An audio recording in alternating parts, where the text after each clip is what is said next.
We've become a party of losers at the end of the day. There's a cancer in the Republican establishment.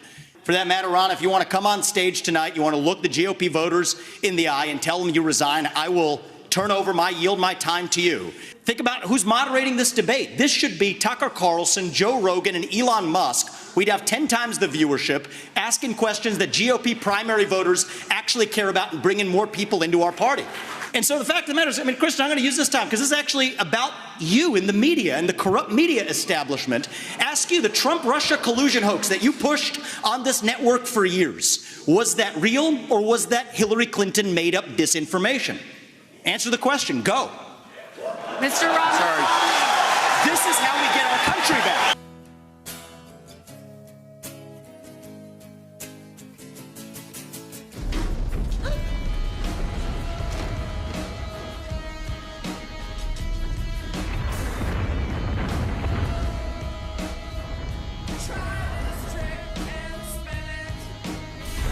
You met me at a very strange time in my life. Vivek, okay, baby. What's up, man? You still smoldering? Yeah, I'm doing pretty well. I'm at an airport, about to hop on a flight, but Miami's been pretty good. So we enjoyed it. I think we're just getting warmed up, Benny. I took the gloves off last night, and I don't intend to put them back on. I think the people deserve to see the corruption. I've been talking about it a lot in the Democratic Party, and it exists, but it exists 360 degrees from the mainstream media to the Republican Party to the donor class to the special interests. Yeah, we're gonna expose them. They're not gonna be happy when we do it. I was cracking up this morning when I saw the mainstream cable news, print news trying to recast that debate. Oh my God, I've never seen something that's a difference between people who actually watch the thing versus them trying to play cover for the attacks that I exposed them on. But we're just getting warmed up, and this is going to be a theme for the rest of the campaign. We actually have that image from the New York Times saying that Vivek did not do very well. He did the worst. Chris Christie did way better than Vivek. Is this what you saw if you were watching at home, that Chris Christie and Tim Scott did way better? This is what rigging looks like. This is what rigging the debate looks like, because you called them out from the start. You call out the GOP establishment. You call it the corporate media establishment, and so now the entire behemoth now turns on you, right? So now you're the enemy. And that you get something like that. Whose poll is this, by the way? Like, who did they poll for this? Oh, New York Times columnist. It was their columnist of the New York Times, and it makes about as much sense as having the likes of Kristen Welker moderate a Republican presidential debate. It doesn't make any sense asking questions that no GOP primary voter is actually interested in. But here's the thing. We can have this discussion in normal times, and it's important enough. But Benny, right now, we're depending on staying out of World War III. Actually, like that, these are the kinds of issues that are at stake if you're going the direction of the establishment puppets. Nikki Haley. This is a woman who has, on one hand, will virtue signal to her Republican base, criticizing the Biden family or Hunter Biden. Well, guess what? You look at the Haley family; it's no different than the Biden family. She has made money off of her time in UN. It was a short-lived stint, cup of coffee stint. She comes out bankrupt in personal debt. Her family is in personal debt, and then comes out ahead with multi-million-dollar speaking gigs and multi-million-dollar payments from military contracting firms whose clients haven't been disclosed. And then you think about joining the board of Boeing, whose back she scratched forever as the governor of South Carolina, to then join their board right afterwards. It's just first-order, old-school corruption. And, the Republican Party likes to say we're not a party of identity politics. Here's another just hard truth. I'll speak from having Mike seen the experience over the last 12 hours. There's this assumption in the Republican Party establishment and in the mainstream media that somehow if you have two X chromosomes, you're immune from criticism over corruption. I reject that. I reject that identity politics. It's Dick Cheney in 3-inch heels. We're going to call it out just like we're going to call Dick Cheney out of those heels. That's the answer. So you called out Ronna McDaniel to resign. Some people are saying that you had an interaction with her afterwards or before.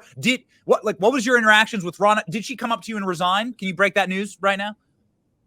So I don't remember her speaking to me after the debate, but people said she saw her. There was a lot of people surrounding me. So if she was screaming at me, I certainly didn't hear it or see it. I don't think whatever she had to say was particularly important. I think it is pathetic if the reports are true that she is telling people around her that she's not going to give another dime to my campaign. As far as I know, I don't think they've been very helpful anyway. But think about that as if it's almost proving my point. It's not her party. It's not her money. She is a steward appointed to advance the interests of GOP voters and is instead saying because she was called out for leading a failed party that lost. She takes over in 2017. We won in 2016. She takes over, lose in 2018, lose in 2020, lose in 2022 with no red wave, got trounced last night. To then say, okay, the guy who says that, how dare you say it? I'm not going to give him any more of the RNC's money. Not like I want that RNC money anyway, but it shows it's like a breach of duty, right?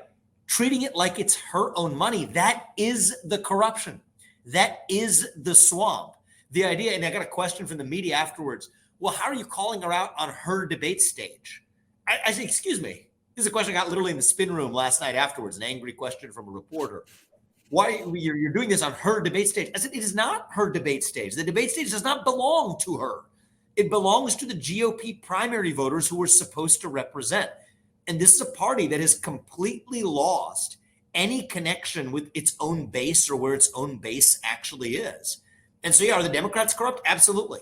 Are the Republicans corrupt? Absolutely. From the Ronna McDaniel's all the way to the Nikki Haley's of the world who are on that stage, they want a Dick Cheney comeback in the Republican Party to take their party back from the people who had this radical idea of putting this country in our own citizens' interests first. That's really what this is about. The foreign policy is the third rail. I in my case, am a person who's coming in from the outside who they have an allergic reaction to. There's all the things you're not supposed to say out loud. I'm saying out loud. The press has been completely silent and, I think letting certain people off the hook for identity politic reasons, which I think is pathetic. And so, yeah, I'm the only person who's on that stage willing to speak those hard truths, and they're coming at me for it. No doubt about it. But we're not going to back down, and I think I'm just getting warmed up. So the Democrats right now are not going to hold any debates, even though Joe Biden has primary challengers. Do you think you'll be invited back to a Republican debate? I mean, better be. I don't think I'm going to get a very warm invitation, but they have set some rules. I've already qualified for the fourth debate in early December. I'm sure they're going to try every trick in the book to silence me or keep me out. Actually, this is a really funny thing it's like small stuff, but even in the spin room last night, like every campaign gets a little sign, like a little person assigned by the RNC to hold up their sign. It's like her little nudge at me, I suppose, that our campaign didn't get one. So it had to be like one of our campaign staff doing it instead. Like, who cares? This stuff just doesn't matter. But it shows how petty these people are. It shows how corrupt they are. They think the party belongs to them. It does not. It belongs to our voter base. And I'm offering that healthy reminder, but it's not landing very well on their ears. So that next debate, I think it should be pretty fun. I really think Nikki Haley, the press has completely relegated its responsibility, abdicated its responsibility entirely to say they want to scrutinize this person. They've decided that this is the puppet they now want to put up as the alternative to Donald Trump and to use the shield of identity politics to try to immunize her from criticism. Sorry, that's not going to work. And, the next debate stage should be even further thinned down. I've already qualified per the RNC rules.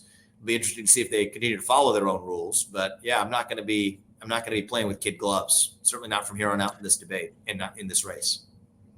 So speaking of not playing with kids' gloves and playing with dangerous objects, do you think there's like ammunition in Nikki Haley's heels? I think this woman is literally so addicted to war. She's like, the shoes I'm wearing are ammunition. She's like, Nikki, I'm not a third world nation. So I know you have a penchant for bombing third world nations, but I'm not one of those third world nations. Look, the bombs explode, her bank account, grows. It's Nikki Haley's business model. As far as I know, the woman's never made an honest dollar in her life, has been monetizing her connections in government. But it's not just her. It's just not one person. It's an embodiment of a way of life in the political class, in both parties. You got the Biden family that sold off our foreign policy to make their family rich. It's wrong. That's why we're sending money to Ukraine. Nobody will tell you that dirty little secret out loud, but you gave a $5 million bribe to Hunter Biden.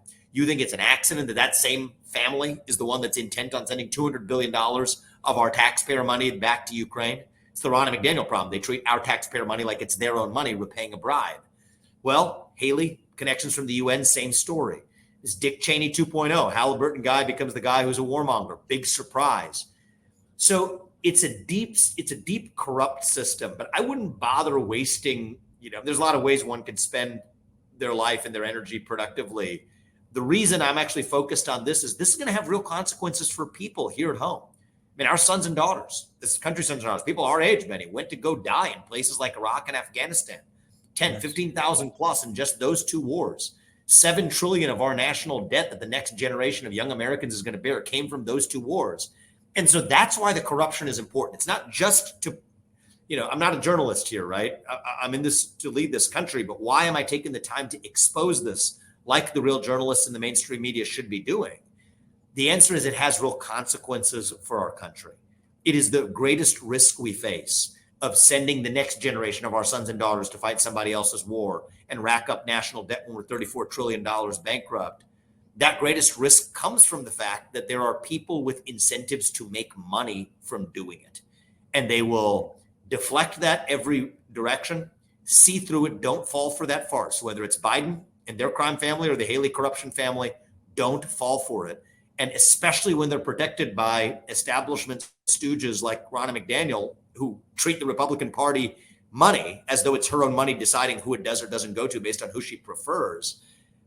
That's corruption of the highest level. It exists in both parties. And that's why I'm calling it out, because it actually has consequences for the policy decisions we're at risk of making unless we have a better generation of new leadership.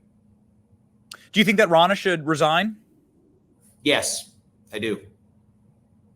Do you think that it's a violation of her fiduciary duty to say that she's going to now manipulate or attack you using donor money? I mean, if I was a donor to the RNC, yes. I'm not. But if I was a donor to the RNC, I'd be like, hold up. That's pretty damn black allegation you got there, that you're going to personally attack the candidate on stage who has every right to be there. If he criticizes you, then you're going to weaponize our cash against him? Yes, it's a violation of duty. I mean, it's in some ways, it proves the very point that I was making. It's not just me. I mean, if you look at Harmeet Dillon in her race against Ronna McDaniel to be the RNC chair, I mean, look at the way they actually used even those resources to weaponize it back against her to make sure Ronna stayed in her seat. And look at what Harmeet was actually pointing out and exposing, how they were using excess payments to consultants and otherwise to enrich people in the process that weren't serving the interests of the GOP voter base. And so it's that demonstrable pattern of people who think it's their money. And in a certain sense, people who think about woke CEOs. I mean, this is the problem in corporate America. You have CEOs that, and BlackRock and otherwise, using other people's money to advance their own agendas, in that case, liberal agendas. That's wrong. That's a fiduciary breach. I've written about it in other contexts. But if you're the steward of a nonprofit organization of the Republican Party, it's not your money that you get to decide because this person said a bad thing about me because I've led a party that's lost the last 4 to 5 major elections since I took charge, and calls for a change in accountability, or somebody who runs for me in the RNC chair for primary, as you did with Harmeet Dillon or otherwise. It's wrong. It's corrupt. It's a violation of duty. And so if that's really true, that that's what she's saying to the people around her, then I think that is a serious problem and further proves the point that we need a changing of the guard in the GOP, and we need a changing of the guard at a lot of different levels in this country. And so, yes, I do think a president who comes from a different generation, from outside of this broken system, outside of this swamp, to come in to actually break that system, somebody who's actually earned money by building businesses in the private sector rather than monetizing government connections. Yes, that's what I think it's going to take to break the system. And so, at times you wonder, we're living a great life. Why the heck enter this corrupt sport? Well, somebody's going to have to come in from the outside and fix it. So that's why we're in this in our family. We're up for the task, and I think we're going to do it. So I know we only have 1 minute left here. Real quick, you went hard at the media. There's a lot of good lines, but you went really hard at Kristen Welker. You got her to giggle nervously about the Russia collusion question. What do you think her answer would have been to that? It seemed like you were pressed for time, but what do you? Well, I think that they were. Will they ever have to answer for that? I'm not going to let them off the hook. I mean, this is the mainstream media. They have lied to us, from the Hunter Biden laptop story that they said was false, suppressed it, supposedly 51 CIA analysts, et cetera, all fake. It's a lie. That rigged the last election. The 2016 election, they actually effectively stole Trump's ability to govern with this Trump-Russia collusion hoax that Kristen Welker in particular and their network and otherwise pushed. Look at her face there, right? So I think what I read in the answer, I think what she is saying, but she did not communicate in so many words, is, yeah, we lied about it, but it's okay because it was for a purpose that we think advances the goodness of this country, so we're going to lie about it anyway. And I say, you know what? We're going to hold you accountable. It's going to take somebody with the actual guts to call that out for what it is, because the media won't call itself out. So now it takes a candidate who's actually willing to do it. I was the only candidate on that stage who was, I think, willing and had the capability to step up and do it. And so I don't intend to stop now, Benny. That's a first step of how we revive this country and get our country back, is at least let the American people see the lies that the mainstream media has consistently fed them, how they stole the last 2016 election, the 2020 election, and unless we call that out and expose it, the 2024 election is next, and I'm not going to let that happen. Thanks, Vivek. Godspeed. Thank you, man. Good seeing you, buddy. Bye.